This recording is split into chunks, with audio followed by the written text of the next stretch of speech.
Hey friends, Elizabeth here from Plant-Based Bride, back again with another video. Today I am doing a review and pen test of the new Dingbats Pro notebook. This notebook was sent to me for free for review, but I have not been paid to make this video. I've also had an affiliate code with them for several years, which you can use if you decide to make a purchase, but regardless, all opinions in this video and in all of my videos are my own. Starting with some basics about the brand, if you aren't familiar with Dingbats, they are a Lebanon-based company that are committed to using eco-friendly materials that are degradable, vegan, and recyclable. They are also partnered with the WWF UK and donate 2% of the revenue from their UK sales to the nonprofit, which works to protect wildlife populations. I've done a video comparing their two other lines of notebooks, which are the Wildlife and Earth Collection notebooks, so I'll link that down below if you want more details about the other notebooks that they have on offer.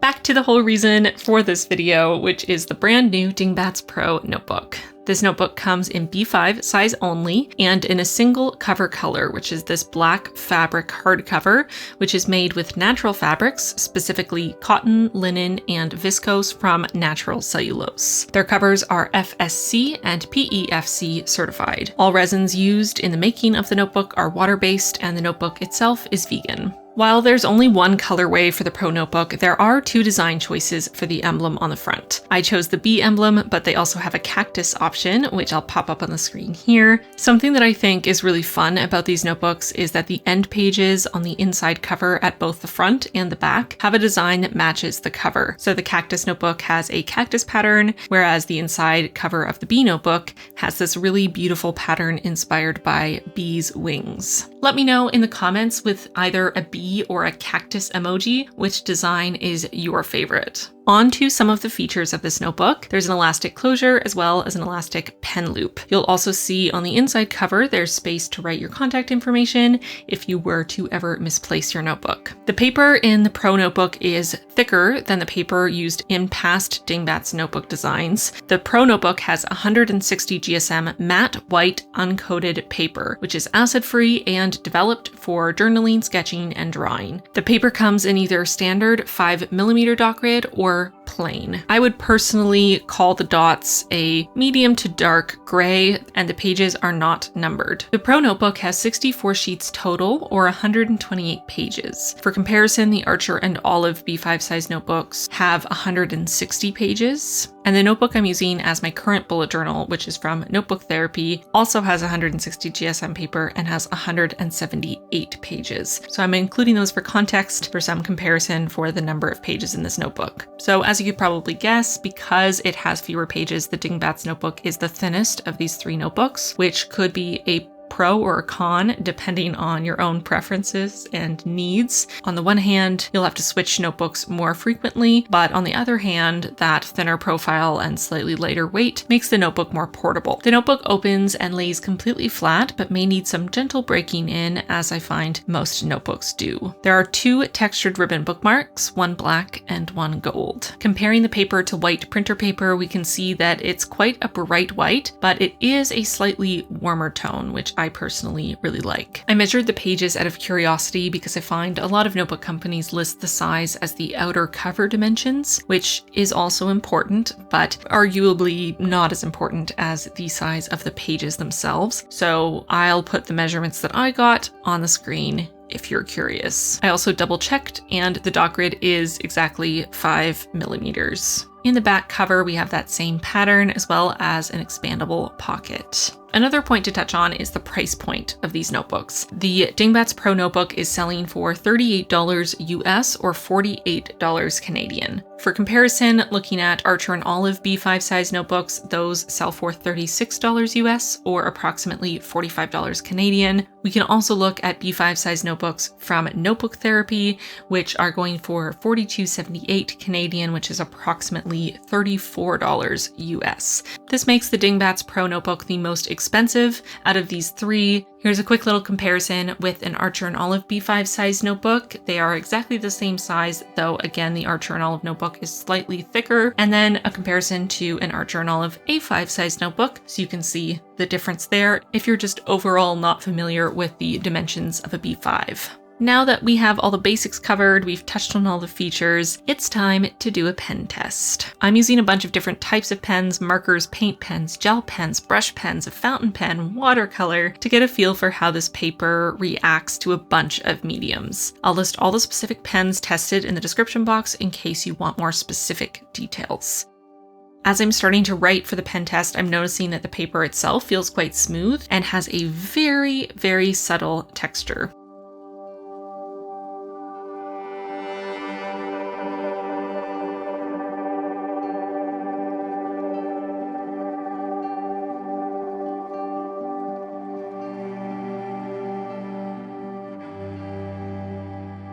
I'm doing a little test to try to blend two Tombow brush pens together. I typically find that this goes horribly on uncoated paper because Tombows dry almost instantly, and any attempt to blend them just causes the paper to pill and leads to severe ghosting and even bleed through. I will say that I was pleasantly surprised by how well the Tombows blended here. It's still not ideal, and some of that is just how the Tombows work in general. They're not my favorite medium to work with, but they did blend a lot easier on this paper than I'm used to seeing on uncoated paper, and they also caused significantly less pilling and there was no bleeding. So if you're a Tombow fan, but you prefer uncoated paper, this might be a good option for you.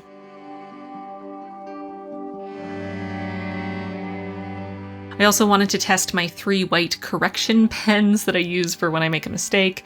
So I have the Archer and Olive Acrylograph in white. This is the finer nib, 0.7mm. I have the white Uni Posca paint pen, and I also have the Uniball Signo gel pen. I was pretty impressed by how well these blended into the page. I feel like all 3 of them are a good option for correcting on this paper. I will say that the gel pen is just slightly more visible, in my opinion. Next, I'm moving on to testing some paints.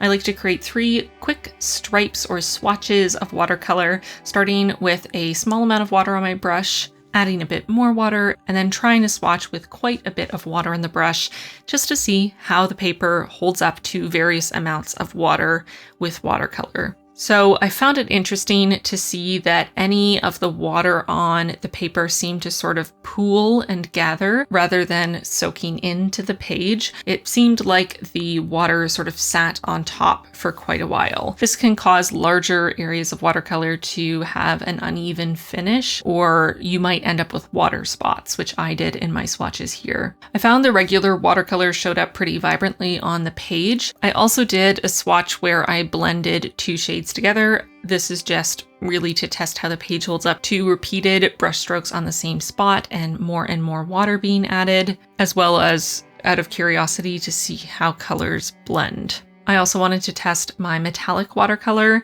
and this could have been me. I didn't leave the activated paint to sit for too long before I started using it, but I did find regardless that the metallic watercolor showed up a lot more patchy, a lot more transparent, and also with a lot less of that metallic sheen than I'm used to seeing. So that is kind of interesting. I guess on this paper, you would probably have a better result if you were to start with a gold gel pen or a gold marker, let that dry, and then go over top with a watercolor as more of a topper, which is definitely my preferred method in general. But typically I can get away with just using the metallic watercolor and still get quite an opaque, shiny finish. And it just doesn't seem to be happening on this paper for whatever reason.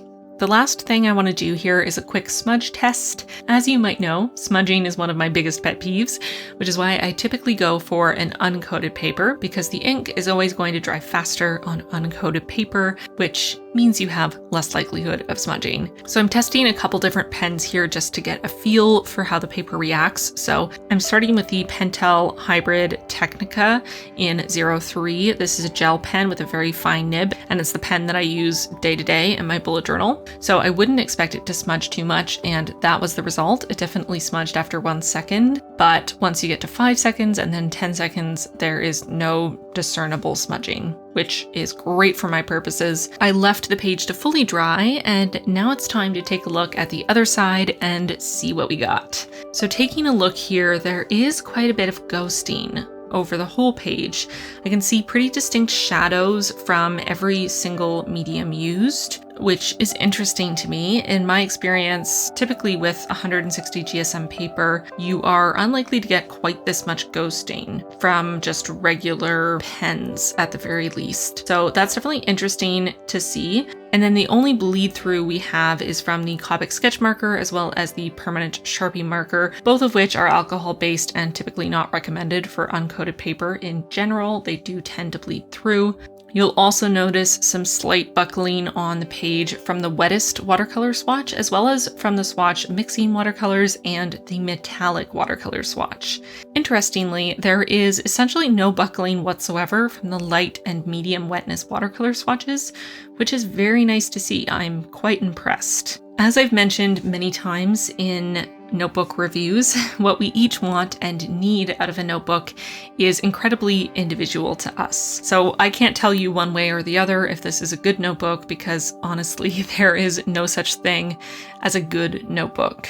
There's only such a thing as a good notebook for one individual person. Personally, I could see myself using this notebook, but not as my primary bullet journal. The main drawbacks for me and the reasons why I wouldn't personally choose to use it as my bullet journal are that, one, there are fewer pages, meaning I'd have to switch into a new notebook more quickly, and two, the fact that there's more ghosting here than I typically see from 160 GSM paper. Not to say that the ghosting is significant or would be a drawback for everyone. Again, this is going to completely depend on you and your preferences, but I feel like I've been a little bit spoiled by other 160 GSM papers that really have little to no ghosting and are very opaque.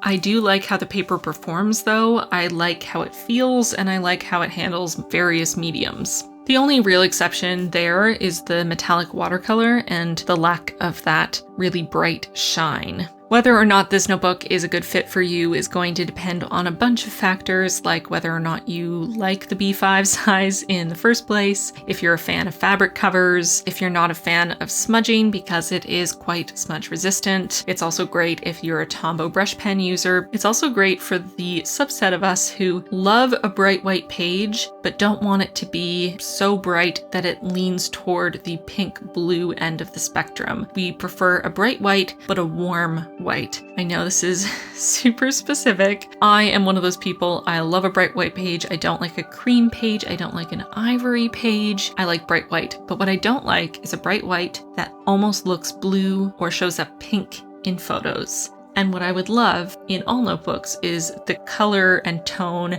of the paper in this notebook just a touch warmer. It's a little softer on the eyeballs. This is also going to be a good pick for you if you're not someone who wants page numbers or if you don't care about that. It's also good if you don't like dots that are so light that they may be hard to make out, but also don't want a super, super dark or large dot grid. I feel like this dot grid is a nice middle ground where the dots are a slightly darker gray, but they're still not overwhelming. So on to my final thoughts. I personally think that this is a really exciting release from Dingbats, and I'm excited to see where they're going to go in the future, if they're going to continue to move in this direction. I also love to see a company that did not previously carry B5 size notebooks jumping on the B5 bandwagon. B5 notebook users may be a small group, but we are mighty, and we are very passionate about our chosen notebook size preference. So I love to see it. I also think the design of these notebooks is very nice. It's very classic. I feel like these notebooks would be really great in a more corporate environment. They come off very subdued, clean, put together. I also love both of the designs. The bee and the cactus are both super cute. Of course, if you are not a fan of the designs or the size or the fact that the cover only comes in black or the fact that it's a fabric cover, then this isn't going to work for you. I would be interested to see if they would come out with vegan leather covers as well as more colors and designs in the future, because their other notebooks are a vegan leather, a textured vegan leather. So I'll keep my eyes open for that. It will be interesting to see. I also like that the paper can either come dot grid or plain. This is really nice if you wanted to use a notebook like this as a sketchbook, for example, which I think these would be really nice for. It's nice to have a little bit more flexibility there. The notebook is on the pricier side, especially for the smaller page count, But overall, I think this is a really great release from Dingbats. I also, as always, really appreciate their commitment to the use of renewable resources as materials for their notebooks and commitment to supporting the WWF. So that's it for my thoughts on the Dingbats Pro notebook. I would love to know what you think of this notebook. Would you purchase it for yourself? Why or why not? Also, if there was anything you'd want to add or remove, something from the design or a feature, let me know what it would be. I'm not going to be using this notebook as my primary bullet journal, but I am going to find another use for it because it is just stunningly beautiful.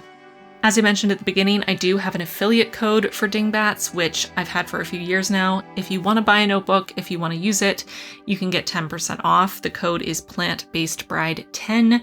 You get the discount and I get a small commission, so it's a great win-win there. If there are other notebooks you'd like to see a review on, please leave them in the comments down below. I am moving soon, but once we're settled in our new place, I am hoping to start getting my hands on a bunch of different types of notebooks so that I can do some reviews and comparisons for you. So leave them down below. And that is it for this video. Thank you so much for hanging out with me. I hope you enjoyed it. I hope this was helpful for you. If it was, please give this video a like. That helps me out in the algorithm. Before I go, I want to take a moment to thank my patrons for their support.